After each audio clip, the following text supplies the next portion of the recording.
You are Locked On Hawks Postcast, part of Locked On Atlanta on the Locked On Podcast Network. Your team every day. Hey guys, welcome into the Locked On Hawks Postcast, your home for the best Hawks talk. It's local insight you can't get anywhere else but right here on Locked On. I am your host, Tenitra, Batiste, and alongside me is Deshaun. Today's episode is brought to you by Game Time. Download the Game Time app, create an account, and use code Locked On NBA for $20 off your first purchase. The Locked On Hawks Postcast is part of the Locked On Podcast Network, your team every day. With Deshaun, the Hawks fell for the first time in the last 5 games with a 126-117 L to the Thunder that they took tonight in OKC. So let's talk about it in TNT's take on what happened. Deshaun, your top takeaway from tonight's game was that the defense disappeared.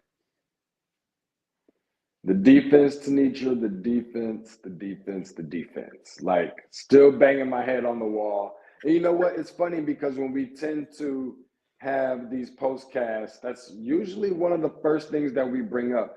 Yes. Still indecisive and still trying to figure out, is it about the presence? Is it about being locked in?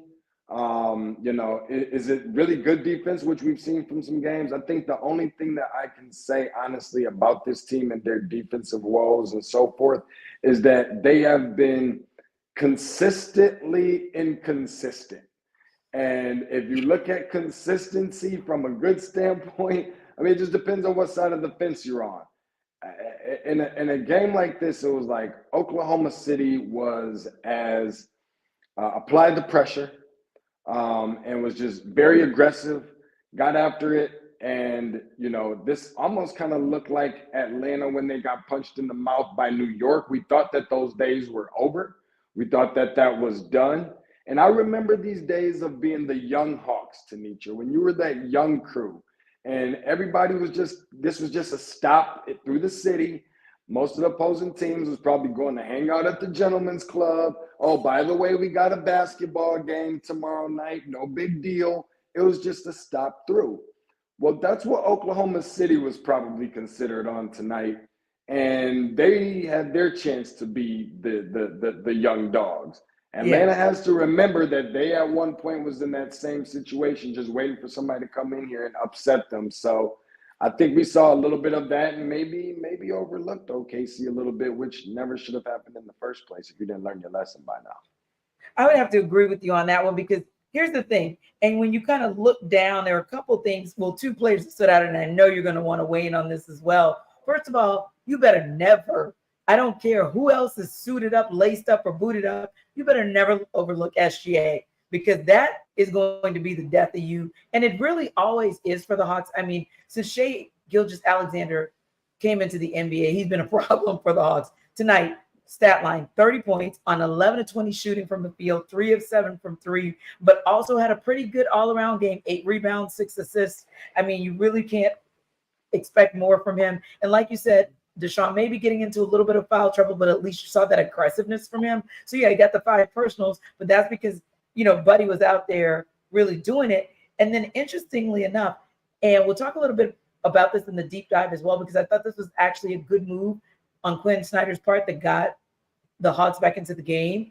But Billy Donovan and company went and did it first, meaning they put Chet Holmgren out there at the power forward and decided, hey, we're just not going to play a center. And it worked because he, at times, especially, and there were a couple of series in that closing stretch when they got that lead down to single digits where Chet Holmgren pretty much iced the game for the Thunder. So I feel like you said, there are times when you kind of know that you shouldn't go in and expect that, we're just going to kind of breeze through and we're going to get a win because there are certain players that are matchup nightmares for you. And then you got to look at kind of what things are going your way. And I just want to dig back into the defensive numbers kind of before I give my takeaway to your point. A lot of it happened with second chance points. So you kind of wonder, that's where a lot of the defense for the Hawks disappeared. I mean, the Thunder were out there clearing the boards and saying, hey, if we don't get the ball in the hole the first time, we're going to make sure we get a second chance at it, and then we're going to make you pay for it. So, yeah, that was one area. And then one more before we wrap up. Aren't we usually talking about the Hawks pickpocketing and blocking folks, well, you know what? The Thunder gave them a taste of their own medicine. So that goes back to the inconsistency you said, because that was a head scratcher for me as well, not to see them being their defensively solid selves in those two particular areas. For sure. I mean, listen, you know, we talk about Shai Gilgeous-Alexander. If seeing what he did on last year, the way he kind of emerged into being as close of a star player as it can get without being a star player, maybe. Yes. You do have those, you know, other guys out there that were contributing as well. When you start talking about guys like Jalen Williams was flying around all over the place. They even got a little taste of, you know, Lou Dort getting jammed up in the torture chamber, I guess is what they're calling it nowadays. And the job that he did defensively, you know, on Trae. Chet Holmgren being the windshield wiper man out there, just kind of blocking everything that's coming up through there. So, I mean, listen, they did it together. They you know, had the camaraderie out there, the chemistry out there. Everybody was working together. Everybody was sharing it. Everybody was playing and having fun.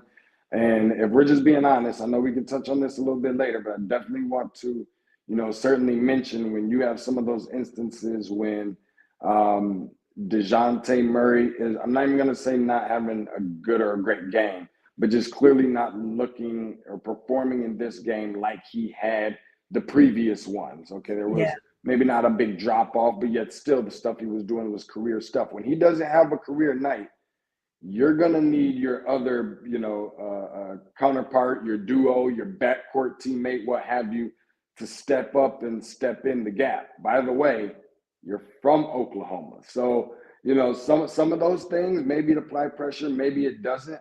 But I think it was collectively for this team. It just didn't seem right. It just didn't seem like there was enough juice there, enough oomph. I didn't feel like I seen enough from Clint. I don't feel like the two guys that I do feel the most confident about from a consistency standpoint tonight, and I get it, Jaylen isn't going to be the Jaylen that he's been every single night, was Saddiq Bey, who I think I can expect to be the most consistent just because of his playing style on both sides of the ball. And surprisingly or not surprisingly enough, you did have Bogey Bogdanovic, double B, that was standing in there and shooting the ball, doing exceptionally well. I think he should have got a couple more touches, especially during some of the stretches in those critical moments when they were trying to come back, going from down 19, cutting the deficit to 5. Some of those, I think he should have been getting the ball just a little bit more, because between he and Bogey, I don't really feel like they could have been stopped. Yeah, and for me, my takeaway for the night was going back to what you said. You're in OKC, so you're looking for Trae Young to have a breakout game like he always does, especially when you see him honored with a street named after him. You would think that'll give him a little extra juice for tonight, but it seemed like he was much of what we've seen out of him the entire season so far. Only 7 games in, and he did have 22 points and 11 dimes tonight. But if you dig a little deeper into those numbers, especially the scoring, you just didn't see, and you haven't seen that efficiency there just yet. Now, 33.6% from the floor so far this season, 27.3% from 3 so far tonight, under 28% from the field, and 20% from 3. And he only tried 5 threes. So those are the types of things that make me a little bit uncomfortable. And I know really quick before we get out of here, you wanted to just give it just a little bit of a positive note, but it does trouble me because it seems like it's a bit of a trend. Yeah, for sure. I will say this much. We have seen Trae not necessarily, you know, contribute what we have seen in past years so far in the first few games of the season. They show that they know how to win basketball games when he's not on that particular level that we're so accustomed to him being on. I think that is a positive thing. It can only go up from here. I think I recall you mentioning, you know, how, you know, don't be fooled by, you know, maybe the stat line or whatever, what have you. That's not going to tell the whole story if you didn't watch the game. But I think for the team, that you know, there are some positive takeaways from the game prior to this. I know we're talking about this game, but I think there's some things that you can build off of when Trae is not having such a great game as we've gotten accustomed to. Fair enough. And that is definitely what you're going to need to see, because there will be nights that he's going to be off and you need everybody else to be on. Listen, we're going to talk a little bit more about this game in the and one. But first, I want to tell you guys a little bit about Game Time.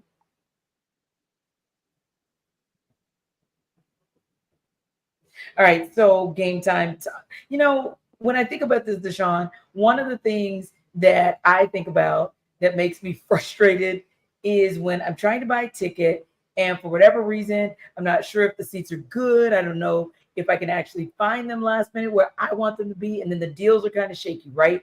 Well, at the end of the day, that's not something that anybody should have to worry about when they're thinking about a big game, maybe like the Knicks game that's coming up next week. You shouldn't have to worry about it. Game Time is the way that you can get worry-free ticket purchasing each and every time. It's fast, it's easy, and you can get it for not just sports, but music, comedy, and theater events that are near you. So what killer last-minute deals, all in prices, views from your seat, best price guarantees, all in the same place. Then it's Game Time to help you take the guesswork out of it. Now, they also have flash deals. They have zone deals.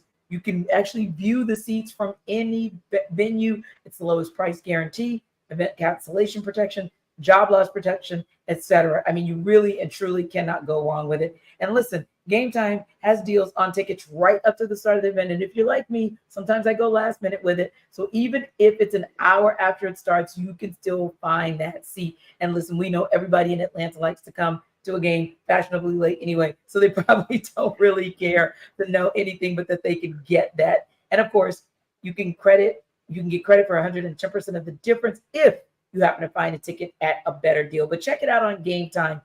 Download the Game Time app. It's user-friendly. You can create an account and use code LOCKEDONNBA for $20 off your first purchase. Terms apply. Again, create an account, redeem the code LOCKEDON NBA for $20 off. Last minute tickets, lowest price guaranteed with Game Time. All right, time to take a deep dive into this game. Now, you know, Deshaun, I like the fact that you ended our first segment on a positive note and a high note about what some of the guys can do and have done when Trae's having an off night. So we'll stay with your theme of positivity. The Hawks were down by as many as 19 points in this game, but they were actually able to battle back and make it a game with the last 3 minutes in regulation to get the lead down to 6. From what you saw, Deshaun, how were they able to battle back and almost get the comeback completed tonight? Well, it's just a matter of fighting. You have to continue to just keep fighting no matter what. I think that, you know, when I was sitting there watching them when they were making that run, they legit just seemed to have appeared to be taking it one play at a time, literally. Yeah. And I think that that's something that does show growth. Indeed. With this team, because I've definitely seen more than enough instances. If you're a diehard Atlanta Hawks fan or, you know, part of Hawks Nation and so forth for many, many years, like we know a lot of the viewers who are watching and people that are listening on this podcast, on this postcast has been. And there's more than enough examples that we can give to where we didn't see that fight. Like when you saw it over, it was over and that was that. And so to be able to see that, especially when your star player is not having the greatest of shooting nights and so forth, shooting under 30%, I think that those are some instances where you have some good takeaways, because I'm not sure I saw anybody per se technically having like a great night exactly. So from that standpoint, I think that is where, you know, there is some optimism to find. We go from deep dive to everybody taking a deep breath. Okay, and bringing everybody back down to life, because, you know, to earth, because the reality is after those first 2 games, then you know, go on a 4-game winning streak, and then I'm looking up at the standings. Of course, it's very early, but you're looking up at the standings, it's like I'm watching teams just kind of fall by the wayside, and the Hawks are just keep on winning. We almost got to a handful of wins consecutively. That's pretty big when a lot of teams are still trying to figure out rotations amongst other things. You knew a loss was going to come. Didn't feel confident that it was going to come on tonight, to be honest with you. But nonetheless, still human, still things to take away from it. And when you can, I get the feeling that if you had just 1 or 2 guys that were able to get off to faster starts, Yeah. And get the rotations figured out. The bench looks different than it did from last year. So the conversation with some of the other teams that are still trying to figure some things out, and fingers, toes, I's, T's, and everything else crossed, that it'll look significantly different when they play in the neutral site game up next. Yeah, and I'm thinking the same. Like, one of the things that I did like, and you're right, you didn't have a whole heck of a lot as far as greatness that we saw tonight. But if I can go back to one of the terms that you used, I'll flip it. So we talked about the consistently inconsistent defensive play. The one guy that gives us consistency on a consistent basis is Jaylen Johnson. I mean, we're still having good conversation about Jaylen Johnson 7 games in. And, you know, he only played the 34 minutes, but he did get another start, 13 points.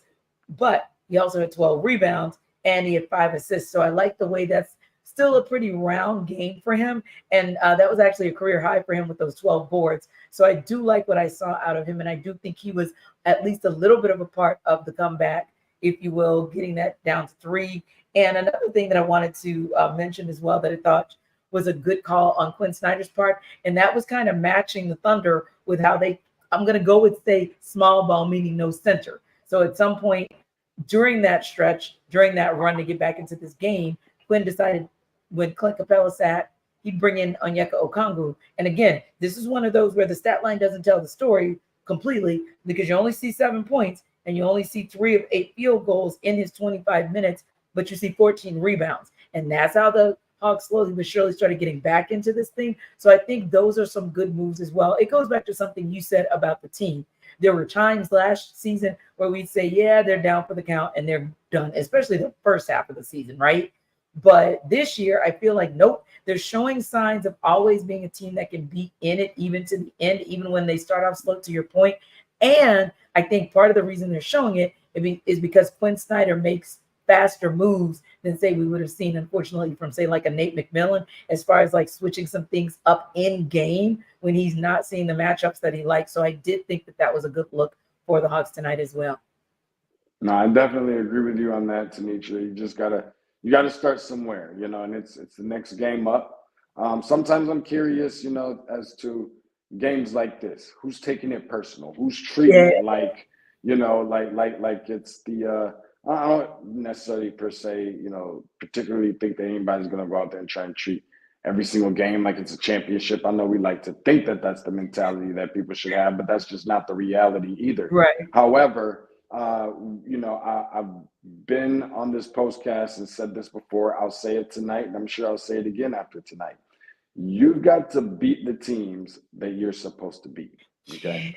And tonight, I didn't feel like they did that. Now, give credit to OKC because they are, while a young team, they're still, you know, much, you know, improving each and every single game, each and every single year.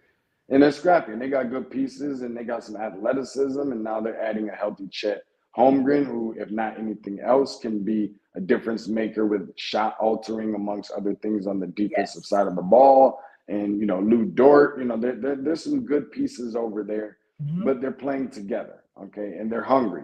And the Hawks, and nobody else knows or remembers this, you know, the Hawks were that young team that was hungry at one point in time. Hopefully that hasn't gone very far. So, you know, I do definitely think that it's not time to push the panic button by any means, but I do think you have to hold yourself to a certain expectation. I do think that you have to have some kind of pride. I don't think it's an excuse that they're just going on the road and play. You've got to win games on the road. I remember last year, the road record was so much better than it was the home record. You've got to pick that back up where you left off, because every game is not going to be at State Farm Arena. So you got to be ready to show up and show out. And no matter if you're playing in, you know, in you know, California, Showtime area, or, you know, wherever it may be, Oklahoma City, you can't treat Oklahoma City like, oh, that's just Oklahoma City. Because I get the vibe and the energy, the feel that when we hear Oklahoma City and we think about this team and how young they are and inexperienced and not a playoff contender and this and that, you tend to play down to that competition. I hope that wasn't the case. I won't stand here and say it was. I hope that wasn't the case on tonight, or we got some very valuable lessons to learn moving forward. I just like to think they're better than that.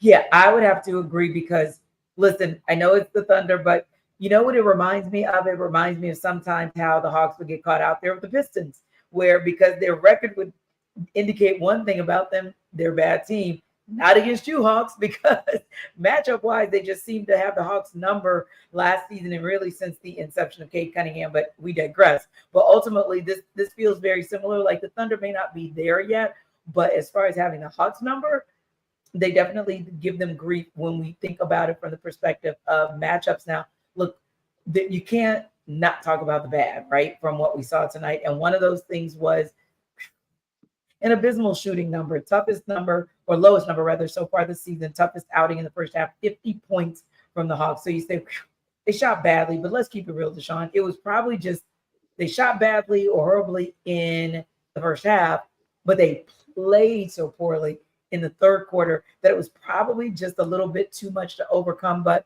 from you stepping back and kind of looking back at the third quarter, what happened?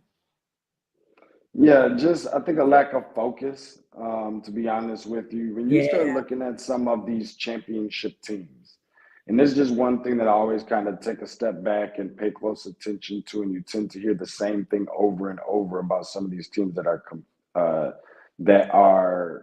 contending for something rather, big. That is that third quarter. You have to come out and you have to, essentially treat it, some people say you treat it like it's 0-0, like the game's starting all over. Yes. I say you treat it like you're down by points. Love it. Got to have that kind of mentality, even if you're winning the game or whatever the case may be. So I think that they were flat, and honestly, the energy didn't change. I mean, that's what really happened in the third quarter. It's what didn't happen, and the energy did not change. They came out and looked like the same team, like there was no halftime, like there was no speech, like there was no, a 15-minute or whatever it is, intermission break. Like there was no gathering, like there was no calling out in the locker room. I mean, somebody's got to be holding someone accountable. I think that's one of the issues that I had with this team,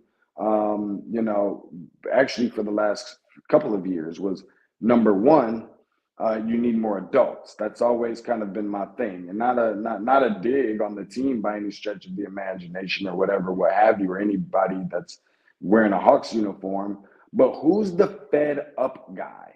Who's the I'm tired of this? Y'all coming with me, or y'all can stay back.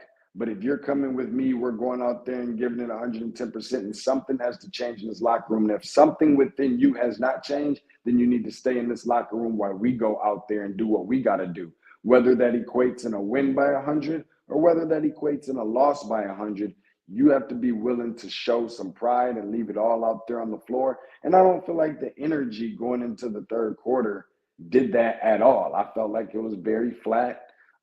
Guys were, they just didn't seem loose. Guys seemed kind of, in some ways, kind of tight a little bit, a little tighter than the sweater I'm wearing right now.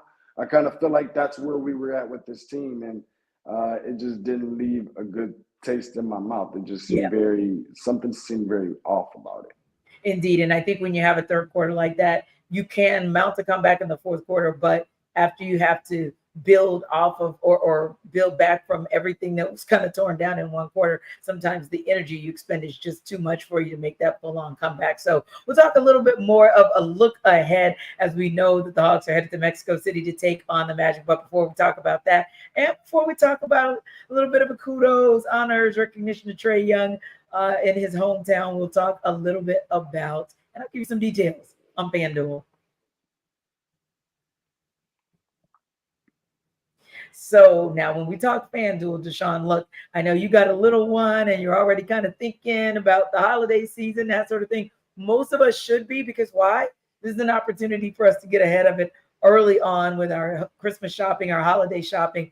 And you can do that if you got a little extra cash. And you can get that if you're using FanDuel. You can score early this NBA season with FanDuel, because it is America's #1 sportsbook. Now, right now, new customers, the new, can get $150 in bonus bets with any winning $5 money line bet. That's $150 if your team wins. If you've been thinking about joining FanDuel, there's no better time to get in on the action. The app is so easy to use, and if you're like me, user-friendly is probably at the top of my list for an app. Now, there's also a wide range of betting options, including spreads, player props, over-unders, and more. So visit FanDuel.com/locked on throughout the NFL season. That's FanDuel.com/locked on, because the holidays, again, they're upon us. And why not be able to take care of your NFL fan, but getting a little cash courtesy of FanDuel, which is your official partner of the NFL.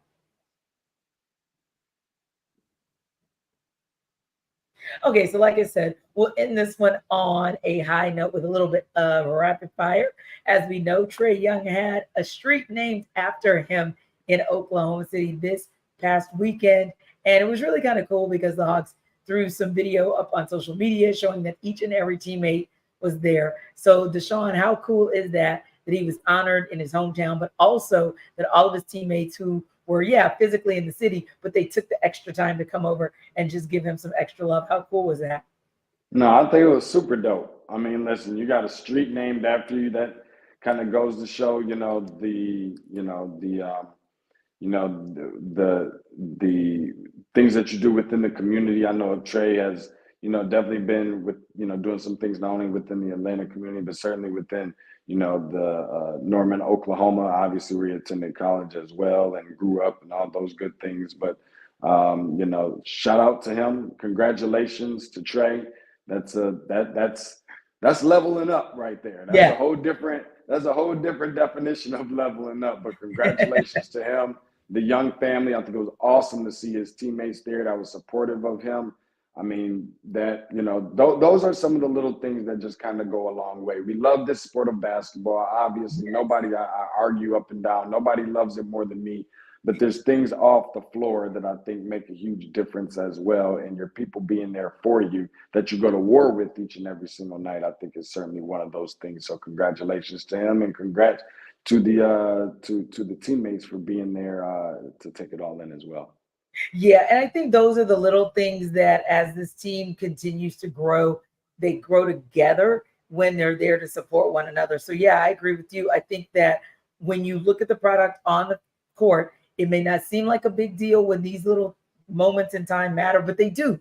They do, because those are the types of things that allow you to bond. It's the types of things that allow you to see into what made Trae Young into who he is today. Every time you go to Oklahoma City or every time you get some type of decree like this, it lets you see into or peer into the person of Trae Young as opposed to just knowing the player of Trae Young. So, yeah, I thought it was a good look. And one of those things where, maybe is home, as we say. I don't want to say return because Lord knows he's returned a number of times over these last 6 or so years, but it's a nice return for him to have at least gotten that, even though he kind of got spoiled a little bit by them taking the L. But they can make a trip beyond the border and wipe that L away just as quickly as they got it tonight. They've got a couple days, Deshaun, 3 days to be exact, before they reset to get ready to, quote unquote, host the Magic in Mexico City, because it is considered a home game for the Hawks. But what are going to be the keys? They're going up against another young upstart team, a team that's kind of been up and down, but it has been able to string together a couple of wins of late. How do the Hawks get back into the win column against Pablo Banchero and the Orlando Magic? I'd be remiss if I didn't say defense yet again. And I know that we can talk about that so many one more time. I know.